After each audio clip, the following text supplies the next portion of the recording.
Hello friends, we have seen that if there are any compound members like this, if it is carrying the load, you are required to find out the stress in this component and stress in the other component, or load taken by this or load taken by this. We have used the principle deflection in one is equal to deflection in two. If the lengths are same, I can write strain in one is equal to strain in two, and the total load that is acting P will be equal to the sum of load in one plus sum of load in two. So these two equations will help us in finding out the stress in the components 1 and 2 if the materials are different. So today we will see nut bolt problems.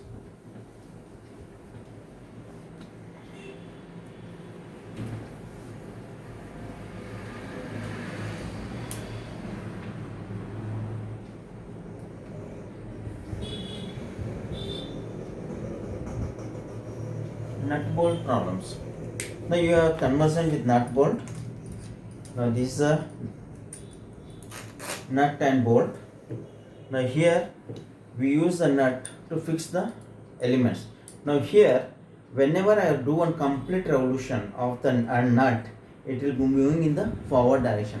So that movement of the nut for one rotation we call it as a pitch.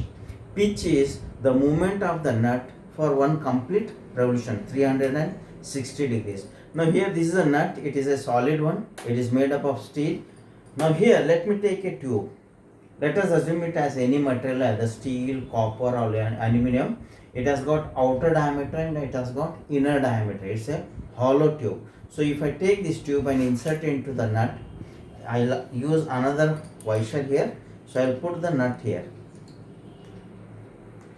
So when we tighten the nut, now they are fixed like this. Now you see what is the principle that is lying behind these nut bolts. Now here we will be tightening the nut.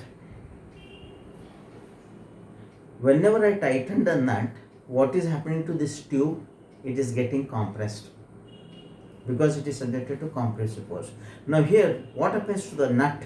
Whenever I tighten the nut, it is subjected to tension. You see that whenever we tighten the nut, there is a compression in the tube and there is elongation in the rod. So in case of tubes with nut bolt arrangement, whatever tension I am giving to this nut, same is the compression in the copper tube. So this is the first principle what we will be using. Tension in nut bolt must be equal to the compression in the tube. So this is the first principle what we will be using. So first principle is tension in bolt is equal to compression in tube.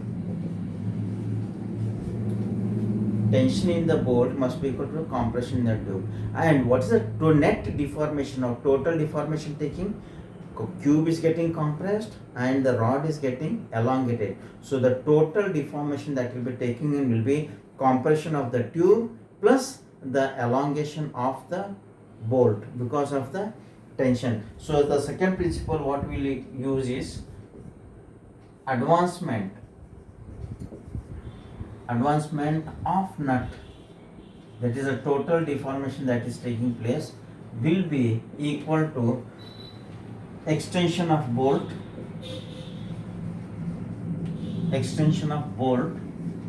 plus contraction of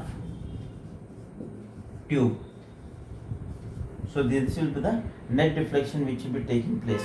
So these are the two principles we will be using whenever we are handling nut bolt system in the nut bolt system. Now here I told you pitch is advancement of nut for one complete revolution. Complete revolution.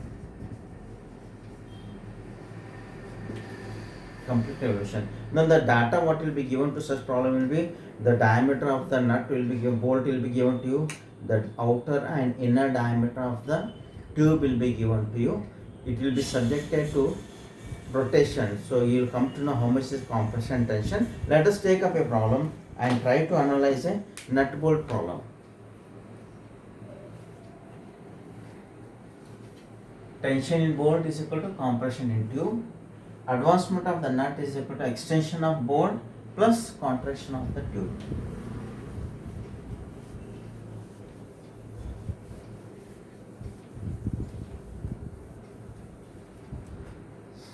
Suppose if I take a nut bolt problem, let me draw the sketch of the nut bolt.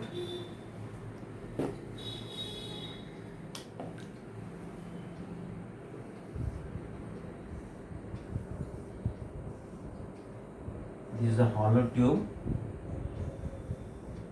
and this is the solid nut bolt. So there are washers at the ends. These are known as the washers. At the ends, the supports are known as washers. So this is the nut and this is bolt and this is having the rotation and this is the nut what will fix it, and this is the tube.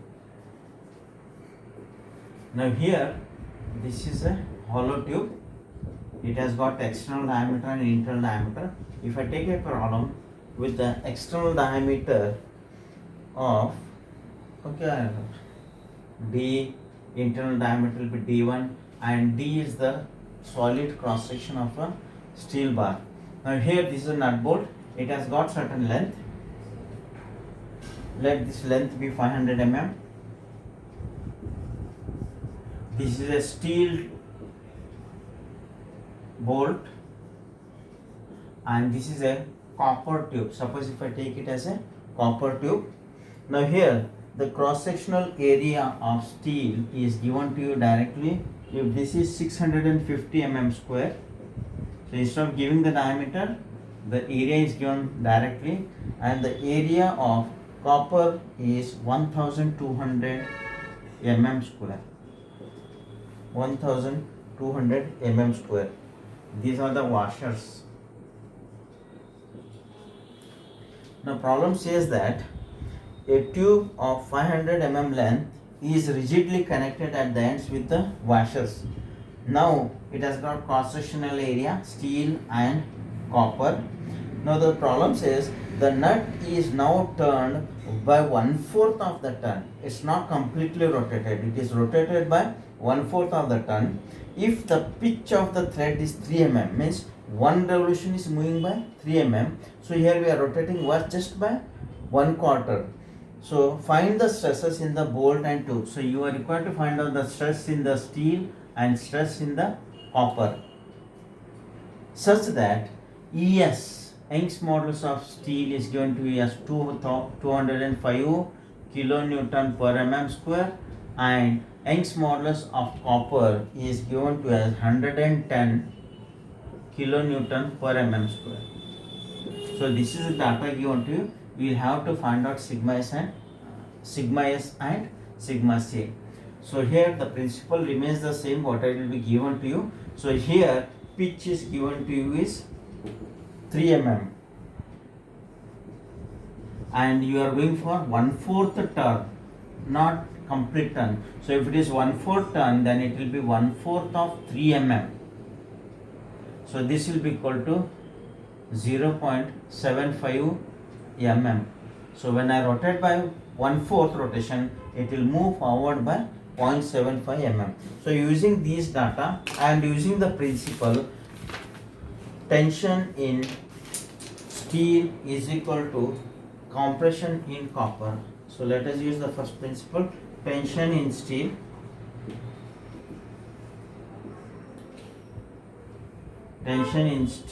rod is equal to compression in copper tube.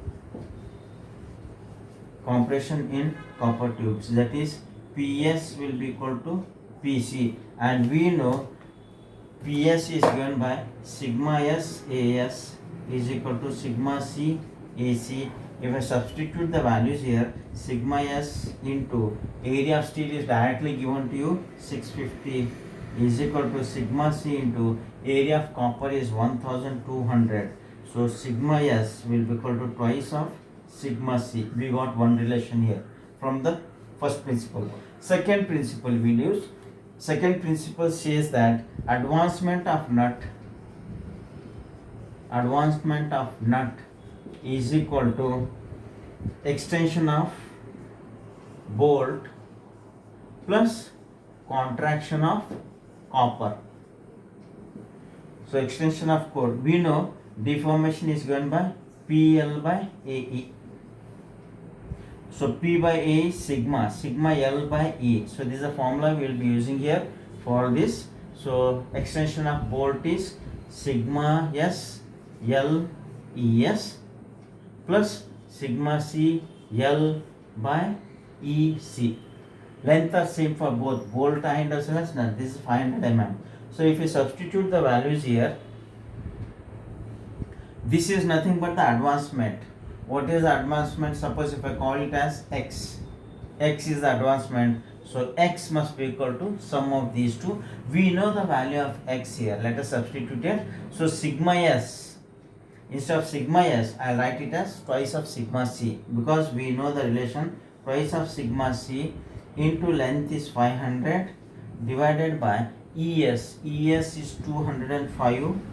It is in kilonewton. So convert it in Newton is equal to then sigma C plus sigma C will remain same into L is again 500 divided by EC. EC is 110 kilonewton. So just multiply it by 10 raised to 3. So this is equal to X, and how much is the value of X we have got? The advancement is 0.75 mm. Suppose if we simplify this, you get the value of sigma C is 82.89 Newton per mm square. If you substitute this 2 in 1, you get sigma S is equal to twice of sigma C. So twice of 82.89. If you simplify this, you get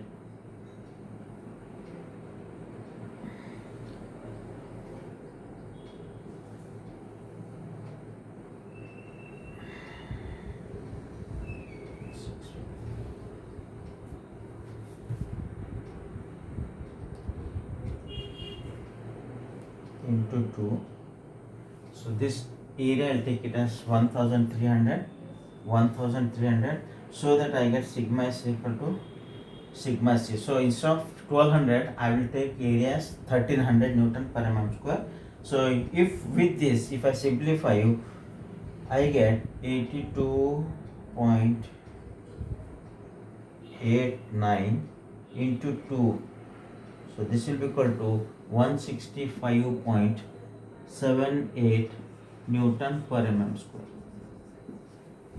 So this is a nut bolt problem. Now you can also find out what is the deformation taking place. Deformation.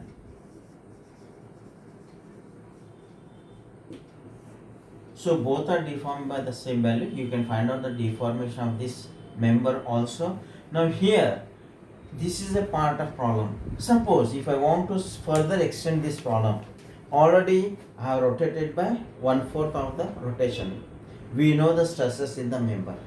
Now what I will do, I will further rotate it by another 1/4 quarter.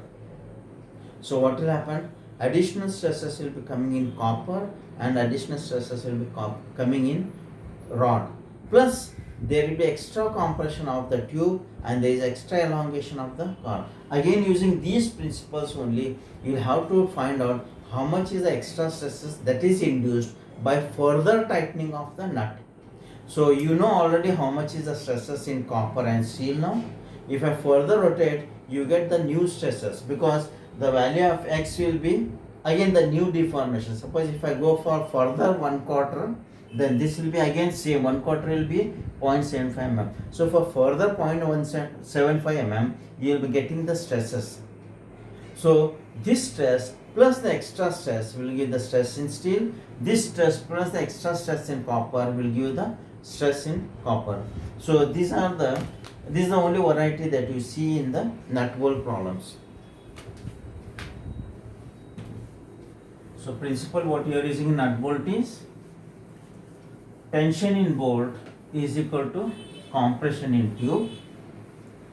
and the advancement of the nut is equal to extension of rod plus contraction of the tube. So these are the two principles what we will be using.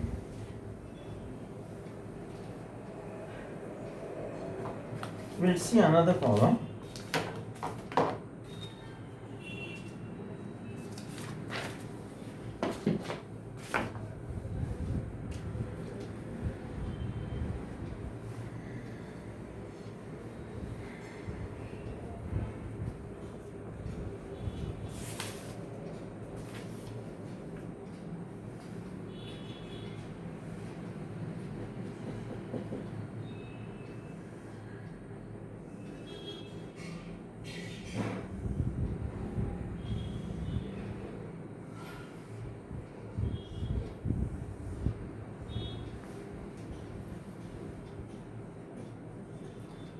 Suppose if I hang a weight, suppose the weight of the body is like this. If I hang a weight by using two rods or wires, this I am using a steel rod of 10 mm 5, 10 mm 5, and Young's modulus is equal to 200 GPa. Another rod what we are using, it is made up of bronze. Suppose anything, bronze, copper, aluminum, bronze rod, and the diameter of this bar is 20 mm. And Young's modulus of bronze, if it is taken as 65 GPa, weight is hanging, so definitely loads will be coming in these two. Whatever load we are applying, it should be sum of the load in the two rods. So the principle what we will be using is strain in 1 is equal to strain in 2, because the length of both the rods here remains the same, L. Now here the distance between these two rods is say 500 mm. Distance between these two rods. So the weight of the load that is hanging is say 200 kilonewton.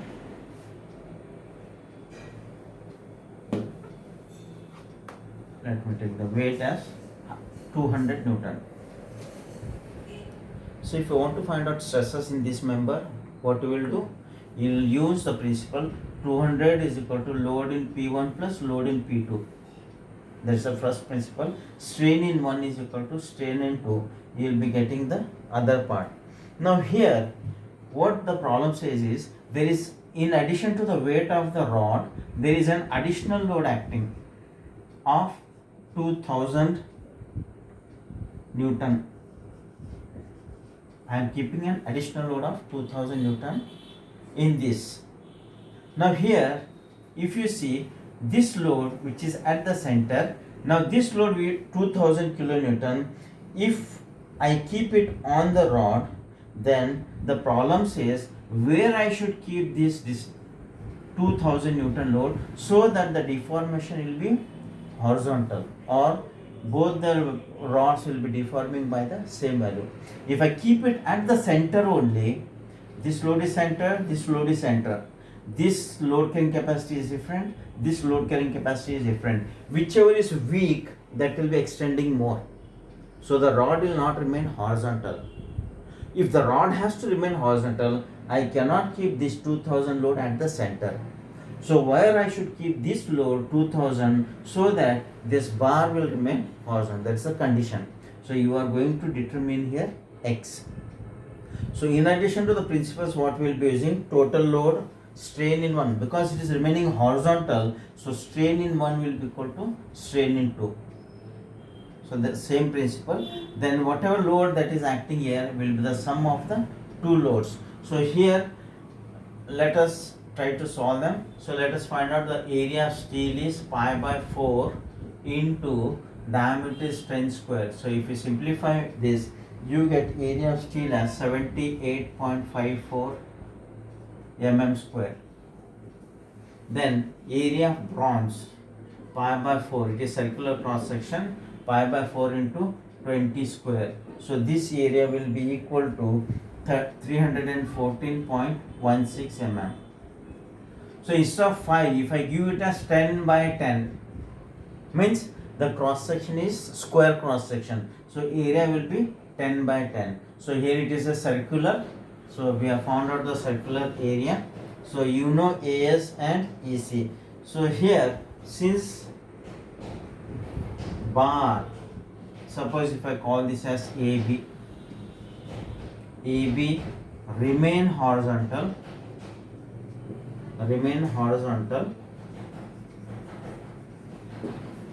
then I can use strain in steel is equal to strain in bronze. Strain in steel is equal to strain in bronze. So ES by sigma S by ES is equal to sigma C by EC. So here if I substitute the value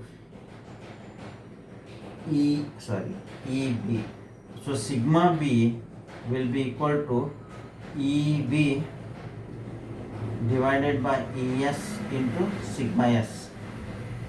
I am writing for sigma B, you can write for sigma S also. So this is equal to EB is the modulus of elasticity, this is 65, this is GPa, you convert, just multiply by 10 raised to 3, it will be Newton per mm square, divided by ES is 200 GPa, so 200 into 10 to the power of 3 into sigma S. So this ratio sigma S B, this will be equal to 0.325 sigma S. We got one relation here. So this is equal to, now whatever load is acting, it should be taken by both such that this should remain horizontal. So we'll go for the second principle. Total load P is equal to load taken by steel plus load taken by bronze. Load taken by steel plus load taken by bronze. So this will be sigma S AS plus sigma C B AB. And total load here is 2200. This is in Newton, so don't multiply it by 10 raised to 3. So this is 200 and this is 2000. That's the total load acting. This will be equal to sigma S into AS. Area of steel is 78.54 plus sigma B. We have got a relation for sigma S. So instead of writing sigma B, I'll directly write this value plus 0.325 sigma B, sigma S into area of bronze. Area of bronze is here 314.16. So only unknown here is sigma S. If you simplify for sigma S, you get the value of sigma S as 12.18 Newton per mm square. This 2, if you substitute in 1, you get sigma B is equal to 0.325 into 12.18. So this value will be equal to 3.958 mm square. 3.958 mm square. Once you know the stresses coming in the member, you can find out the load coming in the member. Now here, if I want to know how much is the load taken by this and how much is the load taken by this out of the total weight of 2200, you can find out load in bronze. Load in bronze will be, we know stress is equal to load by area. So load will be stress into area. We know the stress in bronze and we know the area of bronze. If you multiply these two, you will get the load. So sigma B, we have got it as 3.958 into area of bronze is 316.16. If you find out the load taken by the bronze, it will be 1243.46 Newton. 1243.46 Newton. So if this is the load taken by the bronze, then the load taken by steel will be, total load is 2200 minus the load taken by bronze 1243.46. So the load taken by the steel rod will be 956.44 Newton. So if the bar has to remain horizontal, now I will have to find out where is the location of this 2000 Newton. So for that, we will draw the free body diagram of the rod.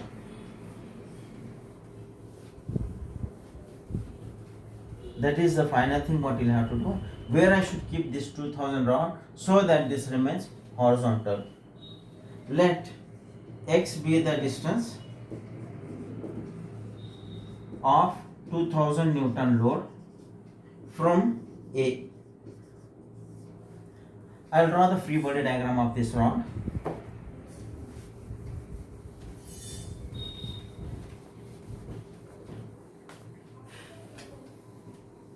If I draw the free body diagram of this rod, means I will take this rod separately.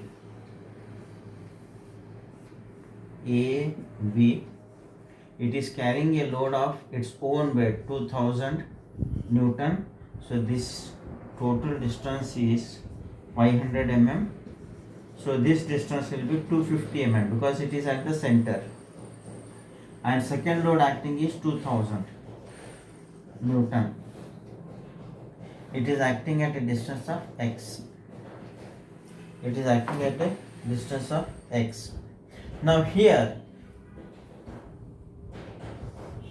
this is the steel rod. So this is the load in rod, and this is the bronze rod, and load taken by the bronze load is PB. Now we know what are the load taken by steel. It is PS, we have just calculated, 956.54 Newton, and load taken by the bronze, it is 1243.46 Newton. Now when I draw this free body diagram is always in equilibrium. That is sigma h is 0, sigma v is 0, and sigma m is also 0. Now here, if I use that condition, if I take moment of all the forces about A and equate it to 0, if I take moment of all the forces about A and equate it to 0, then I get this PB. It is acting like this. This is the point. So perpendicular distance will be 500, and this will rotate in anti-clockwise direction. So minus 1243.46 into 500. That is the distance. Then this 200 is acting down. 200 perpendicular distance is 250. It is rotating in clockwise direction. Plus 200 into 250. This 2000. It is also acting downwards. X is the distance. It will rotate in clockwise direction. So plus 2000 into x. Now this PS is passing through a no moment due to this. So this will be equal to 0. So only unknown here is x. If you simplify for x, you get 285.87 mm from A. So this is another type of problem which is asked to you. What should be the location of this? Further, same problem I can extend. If this load, if I keep it at the center, then it will not remain horizontal. It has moved that side. So this will stretch more and this will stretch less. The bar will be inclined like this. It will not remain same if I keep the load at the center. Then in that case, what will be the extension? This is the extension of this rod. So here, this will be extra extension of this bronze rod. Now you are required to find out this angle theta. So I will find out angle theta, this deformation, and this is the deformation. So more deformation minus less deformation will give you this distance. And you know this distance is 500. So you can use the relation tan to determine the value of theta. So the principle goes the same. You will be getting different elongation for both. So there is the extra thing what you can expect in this type of problem. So these are the various types of problem that you see in stress strain chapter, which is subjected to axial loads. Please subscribe the channel for more videos. Write for questions in the comment section. Press the bell icon for notification. Thank you. We will continue next video.